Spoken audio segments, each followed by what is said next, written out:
Kembali ke DBS to the Point bersama Ignatius Yonan. Pak Yonan, saya dengar ada target jumlah kereta baru yang akan didatangkan dalam 5 tahun itu ada 1.600 atau 1.700.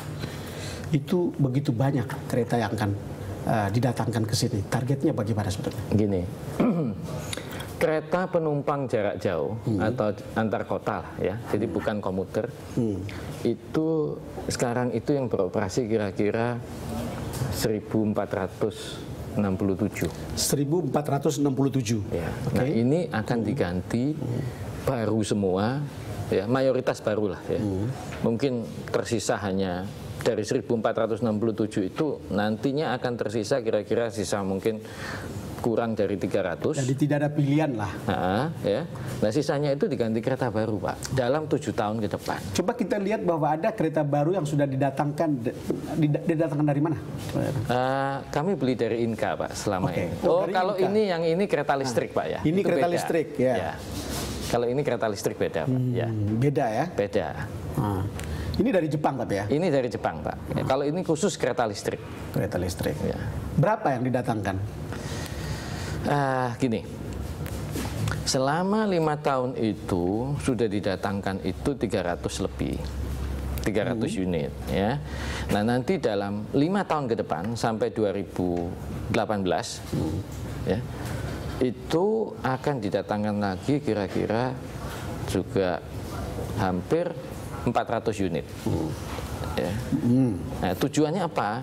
Supaya kalau kereta listrik itu bisa mengangkut 1,2 juta penumpang sehari. 1,2 juta penumpang sehari dari berapa sekarang ini? Supaya ada imajinasi bahwa akan ada lompatan misalnya. Maksimum penumpang yang naik per hari adalah 673.000. Itu berarti 2 kali lipat ya. Nanti ini kalau datang kereta-kereta baru ini untuk ditaruh di mana? Karena kemudian kan begini, saya bertemu dengan Pak Jokowi, apa gagasan dia tentang transportasi?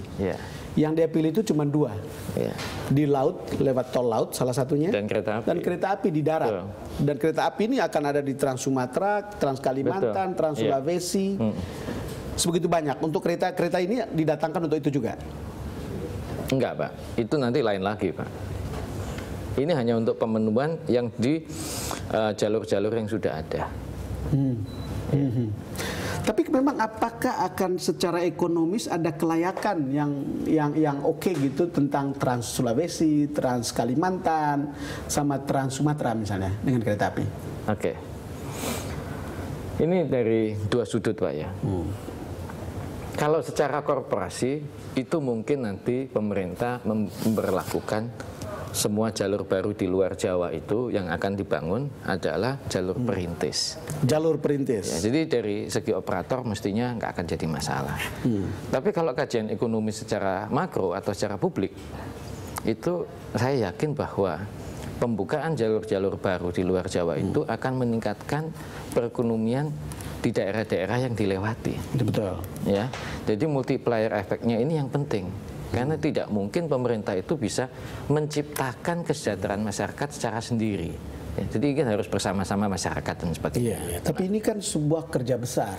Enggak juga, dan butuh modal besar. Enggak juga. Enggak juga. Kenapa enggak, Pak Jonan?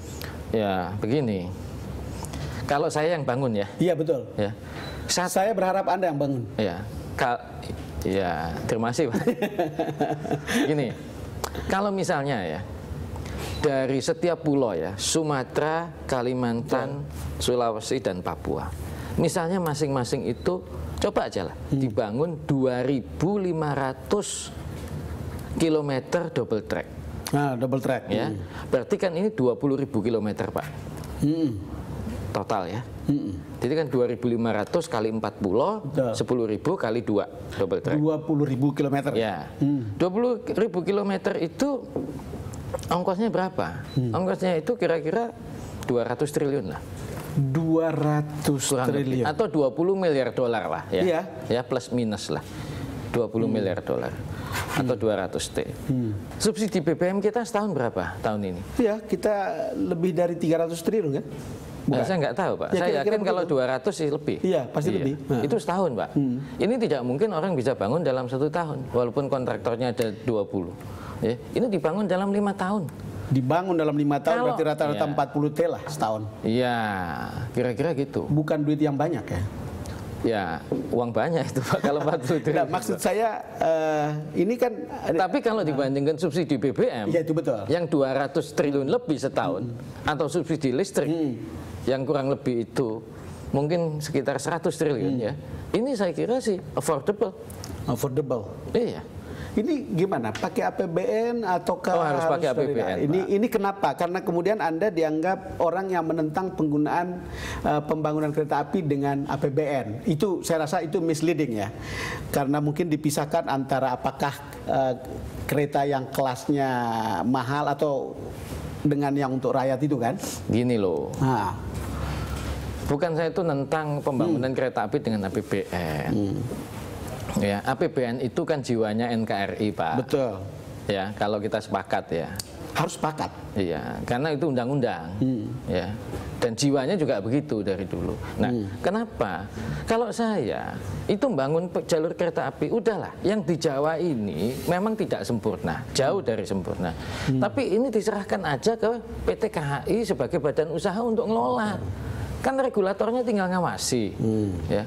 Uangnya APBN itu digunakan untuk membangun kereta api di luar Jawa. Regulator membantu nggak sih selama ini, Pak Yonan? Membantu. Membantu, karena banyak regulator ngemeng-ngemeng dan kemudian banyak regulator juga membuat peraturan yang tidak kondusif, apa namanya?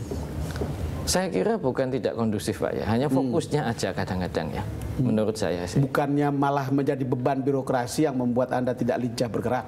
Enggak juga, ya. Tapi fokusnya aja sih, Pak. Kayak seperti misalnya bangun kereta api cepat Jakarta-Bandung. Buat saya buat apa? Kalau itu mau diserahkan ke swasta aja. Yang kan? Ke swasta yang mana? Ya, kalau misalnya kereta api cepat Jakarta-Bandung ya biar aja private sector yang bangun. Di luar KAI lah. Ya. Sampai ke kira-kira Trans Jawa, sampai ke Surabaya, mungkin itu lebih cocok ya? Ya, Surabaya Jakarta misalnya mau dibangun high speed train ya, kereta api cepat. Silahkan aja pakai uangnya swasta. Jangan pakai PPP. PPP itu kan sebagian itu uangnya APBN. Buat apa bikin? Kalau kereta api cepat Jakarta Surabaya, Pak, saya biarkan saja konsumen yang menanggung itu kan, karena mereka yang juga itu mampu. Tiketnya kan? Itu minimal 1 juta kalau nggak 2 juta nanti. Kalau Anda punya cara berpikir begini, enak sebetulnya tetap di kereta api aja daripada jadi menteri ya. Iya, saya sih di mana aja senang, Pak. Di mana aja senang. Oke, Pak Yonan, kita akan segera kembali dalam DPS to the point setelah ini.